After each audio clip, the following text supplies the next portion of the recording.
Waalaikumsalam.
Saya lanjutkan ya teman-teman. Yang pertama adalah pengertian penilaian teknik observasi.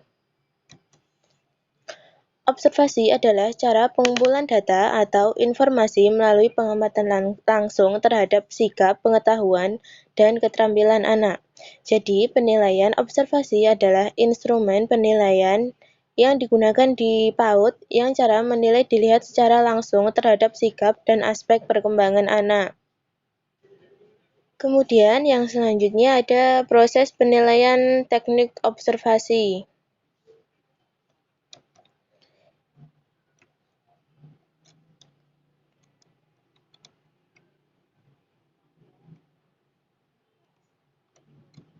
Yaitu yang pertama ada pencatatan.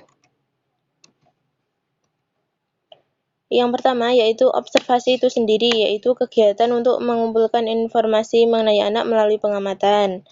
Kemudian yang kedua ada pencatatan, yaitu proses perekaman atau pendokumentasian informasi yang diperoleh melalui observasi tadi, yang selanjutnya disusun dan diorganisir sehingga menjadi data atau alat yang sangat berguna bagi kepentingan penilaian. Yang ketiga yaitu teknik pencatatan. Ada 3 macam. Yang pertama pencatatan naratif, kemudian yang kedua pencatatan terstruktur, dan yang ketiga berupa pendokumentasian menggunakan perangkat elektronik. Kemudian yang selanjutnya ada interpretasi, yaitu proses merefleksikan apa yang menjadi arti dari hasil observasi tadi. Kemudian interpretasi ini biasanya disebut juga kesimpulan yang diambil berdasarkan apa yang dilihat dan didengar. Cara melakukan interpretasi adalah dengan melihat hubungan antara berbagai komponen yang berkaitan dengan perilaku anak, baik yang dapat diobservasi maupun tidak. Kemudian yang selanjutnya adalah teknik pengumpulan data atau pencatatan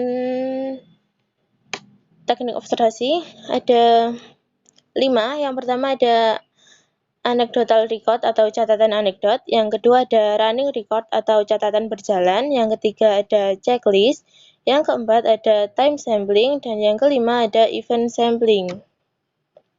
Kemudian yang selanjutnya, manfaat penilaian dengan teknik observasi. Yang pertama, dapat meningkatkan sensitivitas terhadap anak secara umum. Yang kedua, memperdalam pemahaman terhadap anak secara individual. Yang ketiga, memahami relasi sosial antara sesama anak, juga antara anak dengan orang dewasa yang ada di sekitarnya. Yang keempat, mengasah kepekaan mengenai bagaimana lingkungan digunakannya. Yang kelima, meningkatkan kemampuan untuk berbagi aspek-aspek berarti dari perkembangan anak dan kemampuan untuk memperlihatkan kekuatan dari pembelajaran anak. Nah, sekian dari kelompok kami. Ada yang ditanyakan?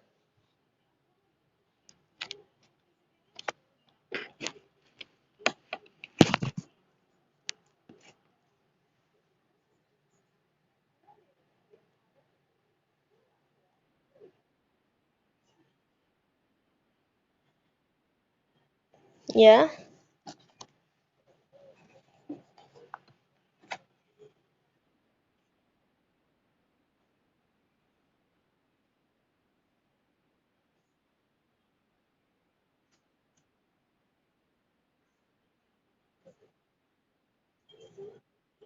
Ya, ada lagi.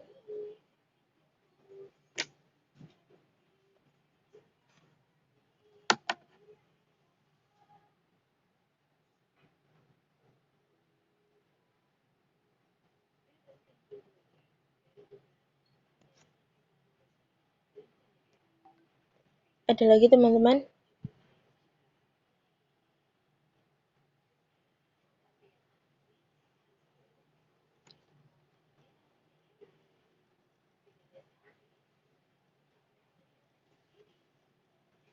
Saya ada sedikit tambahan mengenai proses pencatatan dalam observasi tadi. Yang pertama itu tadi ada pencatatan naratif, yaitu membutuhkan penulisan. Biasanya lebih menyita waktu, tapi catatan yang dihasilkan lebih kaya dan detail. Ya, catatannya berupa naratif gitulah.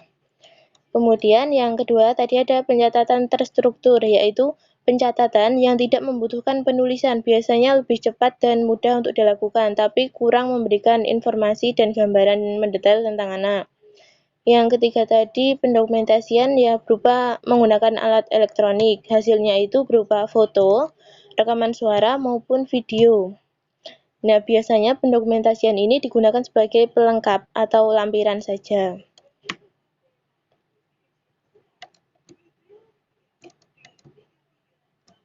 Kemudian tadi ada macam-macam cara penilaian dengan teknik observasi. Yang tadi itu yang pertama ada anecdotal record atau catatan anekdot, yaitu berupa jurnal harian yang mencatat perilaku unik anak didik selama proses pembelajaran berlangsung.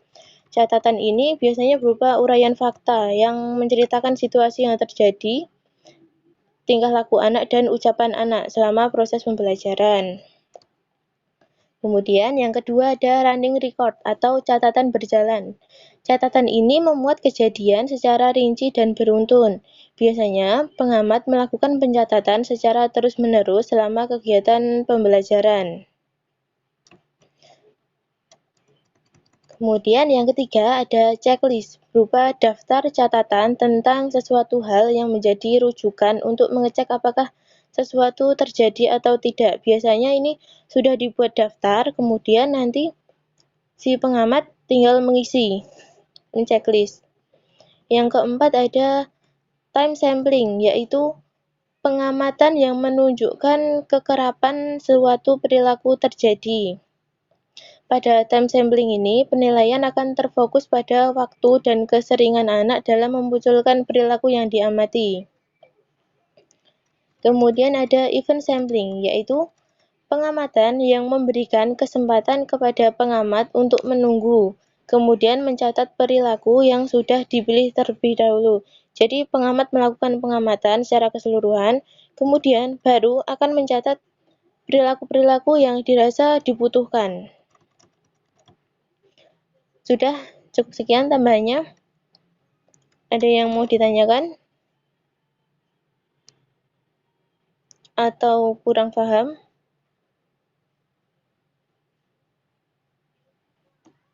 Kalau tidak ada yang bertanya, mungkin bisa dilanjut untuk kelompok yang selanjutnya, penilaian checklist.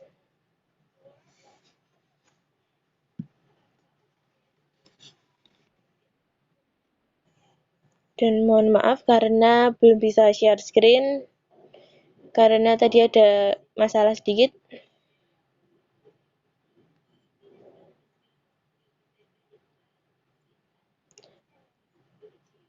Sekian dan terima kasih dari kelompok kami. Kurang lebihnya mohon dimaafkan.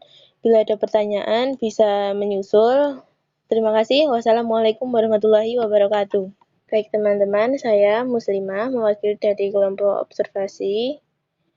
Ingin menjawab pertanyaan dari Mbak Maisa, yaitu apakah dalam penilaian observasi ini ada kekurangan? Tentunya ada.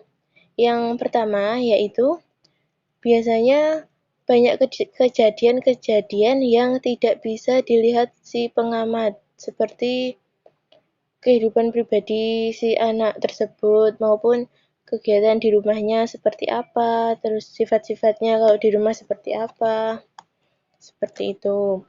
Yang kedua yaitu jika anak-anak tersebut tahu akan diamati, biasanya akan menimbulkan kayak perilakunya itu kayak dibuat-buat menyenangkan, atau biasanya sesuatu itu tidak dilakukan tapi pada saat observasi dilakukan si anak untuk menarik perhatian. Kemudian yang ketiga, ada kejadian yang tidak bisa diprediksi. Yang keempat, tugas si pengamat ini sewaktu-waktu bisa terganggu. Dan yang terakhir, penilaian dengan teknik observasi ini terbatasi oleh waktu pengamatan. Seperti itu. Bagaimana Mbak Maisa? Mbak Maisa?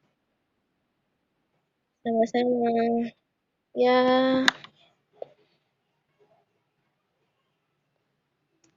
kelompok selanjutnya bisa dilanjutkan untuk menjawab pertanyaan.